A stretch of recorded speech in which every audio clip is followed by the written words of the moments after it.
Welcome back to channel Rivato. Dan sekarang gue mau balik ke segmen Riva Tips, yang artinya gue akan membagikan tips-tips apapun tentang cara mengemudi atau mungkin merawat kendaraan.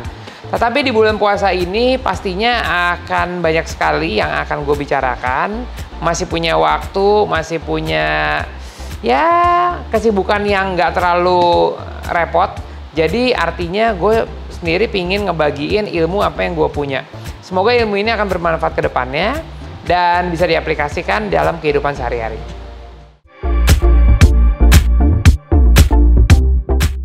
Itu pertanyaan yang sangat menarik dan banyak banget yang tanya itu ke gua. Dikarenakan penjualan kendaraan di Indonesia itu banyak sekali di kelas city car sampai dengan 1500 cc. Lalu jumping ke mobil SUV atau MPV yang cc-nya cukup besar. Pasti ada perbedaan atmosfer dari berkendara dua kendaraan ini. Karena mobil kecil itu agile tuh lincah, sementara mobil besar itu dibutuhkan irama mengemudi. Ketika kita memutuskan untuk beli mobil besar, artinya kita juga harus bisa mengadjust gaya nyetir kita. Driving style kita disesuaikan dengan keadaan yang sebenarnya. Ketika kita punya tanggung jawab nyetir mobil kecil, biasanya kita tuh menganggap diri kita sebagai kaum yang tidak berjaya.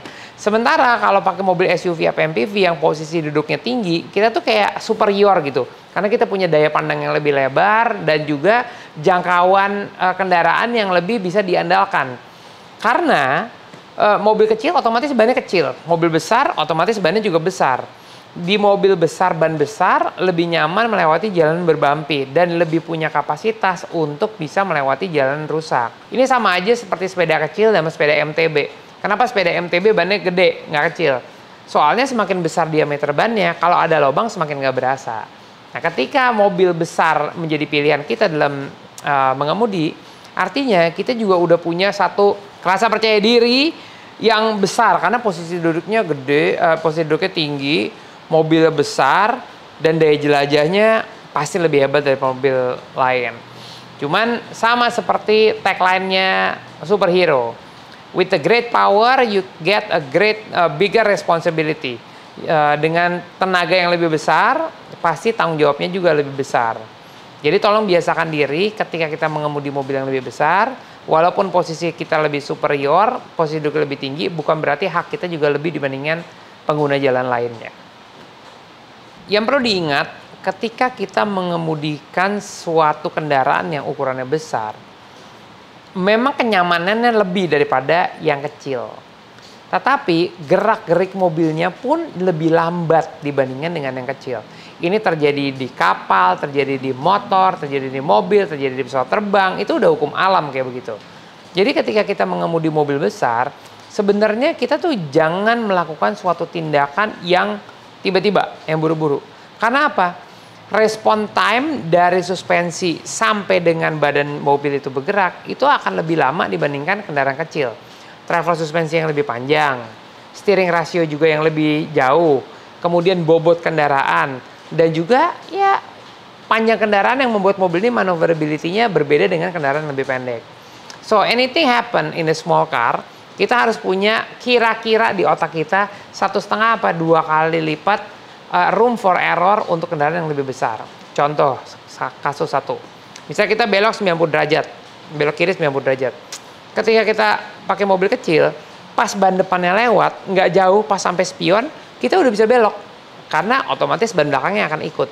Tapi kalau mobilnya panjang, pas kita lewat, titik spionnya lewat kita belok, pasti bagian tengah mobil akan terkena sesuatu di bagian dalam tikungan. Jadi teorinya adalah ketika mobil panjang itu melewati sebuah tikungan untuk manuver apalagi di jalan kecil, tunggu sampai lewat pilar B baru dibelokin, dan itu akan menjadi suatu gerakan yang aman untuk pengendara mobil besar.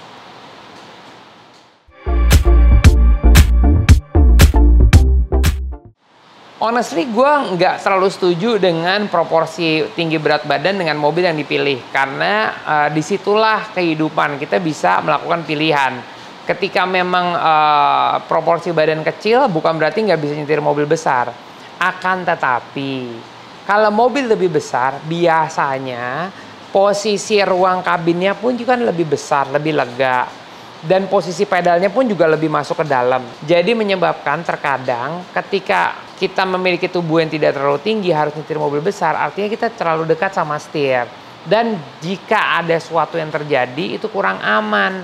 Karena airbag itu belum full inflated atau belum mengembang full, justru airbagnya bisa nabrak badan kita dan menyebabkan cedera yang fatal.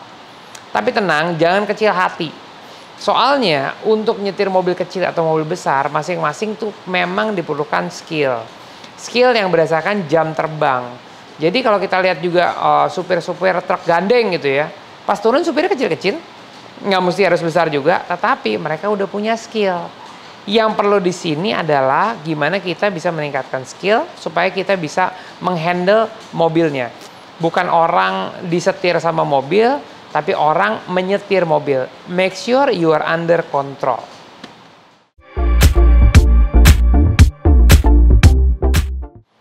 Kategori kendaraan di Indonesia memang ada segmennya. Segmen city car, LCGC, small MPV, small SUV, MPV, SUV, big MPV, big SUV, sports car, kemudian utility car, pickup, dan lain-lain. Kalau ditanya perbedaan mobil besar dan mobil kecil, terkadang orang itu langsung asosiasi dengan cc-nya. Kalau cc-nya di atas 3000 artinya kategori mobil besar. Tetapi sekarang dengan teknologi mesin turbo, 2000 cc turbo, itu sudah bisa merepresentasikan kita nyetir mobil besar. Karena kalau dikalibrasi matematikanya, 1,7 dikali 2000 cc sama dengan 3400 cc. 1,7 datang dari mana? Itu adalah kalibrasi hukum internasional. Jika sebuah kendaraan memakai turbo, didefinisikan pengaliannya adalah 1,6 sampai 1,7 kali dari cc kendaraan tersebut. Jadi misalnya contoh ya, mobil 1000 cc turbo itu dianggap mobil 1600 cc NE atau normally aspirated tanpa turbo. So it's the same situation.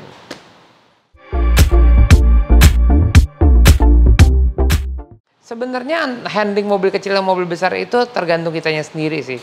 Kalau gua sih nggak ada masalah mobil kecil atau mobil gede. Cuman untuk pemakaian harian, gue suka mid-size SUV. Jadi bukan SUV yang besar gitu ya. Ya karena kalau SUV yang besar, panjang tuh nggak terlalu masalah, tapi lebarnya biasanya yang menjadi problem. So kita tahu sendiri mid-size SUV di Indonesia tuh sangat terkenal.